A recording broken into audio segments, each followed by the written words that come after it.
That was so much better from Chelsea. Chelsea beat Bournemouth 2 goals to 0 in a performance that was head and shoulders above some of the games we've seen as of late, or the last few games before the World Cup break, which were abysmal. It looked like Potter had almost lost the dressing room so soon. No one was playing for him. We do have a lot of injuries. It is expected that performances would dip. But last night, seeing Reece James back in action, seeing so much more cohesion, so much more fluidity in that 11, it was so encouraging. It was like head and shoulders of a performance, and it was just so much more what we should be expecting from this Chelsea team and from this new regime. But finally, we got it right. There was clearly a lot more determination from this team to hit the ground running after a break, and I just felt like, with that Sterling, Havertz and Pulisic up top, they were so much more creative, so much more inventive than they have been. I felt like we were sort of reinforced. Finally, Potter started Zakaria. We've been begging for him to start. And he got his first Premier League start, and what a difference he made. The physicality, the energy he provided in the middle of the park on the right was literally exceptional, and probably the reason why we were just able to boss Bournemouth so easily. That whole right hand side, we completely carved them open the whole game. We had so much joy down there, not so much on the left hand side. Everything was getting pushed to the right, with Reece James, Zakaria, Sterling, Mount, all sort of linking up. Threading balls with 1-2s, give and goes, and it was so much more fluid. And I feel like that's definitely what we've been lacking. And we looked like we could have scored even more goals. Yes, we won 2-0, but it looked like we could have easily won 3 or 4-0. There were some definitely debatable decisions in that game. The Pulisic goal that was ruled out because there was a foul earlier at the beginning of the passage of play, or was it the collision with Havertz and Collins, I believe it is, the Bournemouth player? I have no idea, but for me, it seemed like that there was no reason that goal should have been ruled out. Oh well, it was. But fortunately enough, we never really looked like in any danger. Like, Bournemouth didn't really manage to lay a glove on us. We were pretty untouchable in that first half. The second half, things tapered off a little bit. Everyone made ground this weekend, this fixture week. Liverpool won, Man United won, Arsenal won, Newcastle won. Everybody picked up 3 points. Tottenham drew. Brighton won. We couldn't afford to be chasing this pact anymore. I think that it's going to be difficult to get top 4, but we've given ourselves a bit of an opportunity now. And if we can kick on from here and play more like how we have been playing, then there's no reason why we can't, at least put ourselves in contention, because that's where we need to be. I think it's going to be key about the players we bring in that are going to revitalise this team for this second half of the season, or this second 2/3 of the season, because that World Cup break is going to affect some players, perhaps not now, but in the coming weeks, in the coming months. Performances I'm sure are going to dip. There are going to be some tired legs out there from some players that were so heavily involved in the World Cup. There was 3 players last night that really, really made the difference and put in a performance that was really noteworthy. And the first I want to talk about is Kai Havertz, who I thought was absolutely exceptional. Now, the problem Chelsea have got up front, scoring goals, a natural number 9, is something we've been dealing with for a long time. Now, Kai Havertz, we know what he can do. We know his ability. We know what he's got in his locker. He's got a fantastic touch. He's got great movement. He's got fantastic technique. But sometimes he does go missing in games. But what I'm seeing different from Kai Havertz this season is he's far more physical. He's far more active. And when you see Aubameyang play and how lethargic he is and how laboured his movement is, when you see Kai Havertz in his place, it's night and day. And a young Chelsea team, we want to be moving, we want to be running around, we want to be creating opportunities, gives and goes. And Kai Havertz, to me, is probably the best solution for this Chelsea team, and should be our spearheading our attack as our false 9. Raheem Sterling was another stand-up performer last night. He was very busy, absolutely superb assist for Kai Havertz's opening goal. The way he laid it on a plate for Kai, it really was a pass that looks easy, but to get it right, to time it so perfectly, Kai Havertz didn't even need to break his stride. He was able to just poke that home.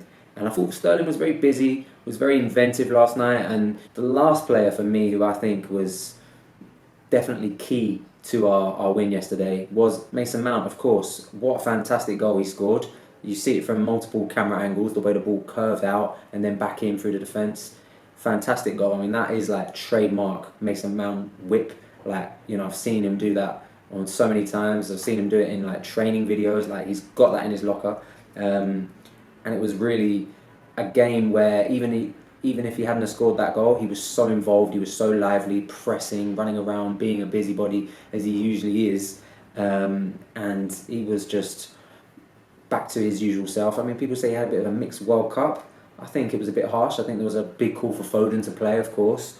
And they, you know, some fans criticised what Mason was doing. But he's a quality player. He's a world-class player for me.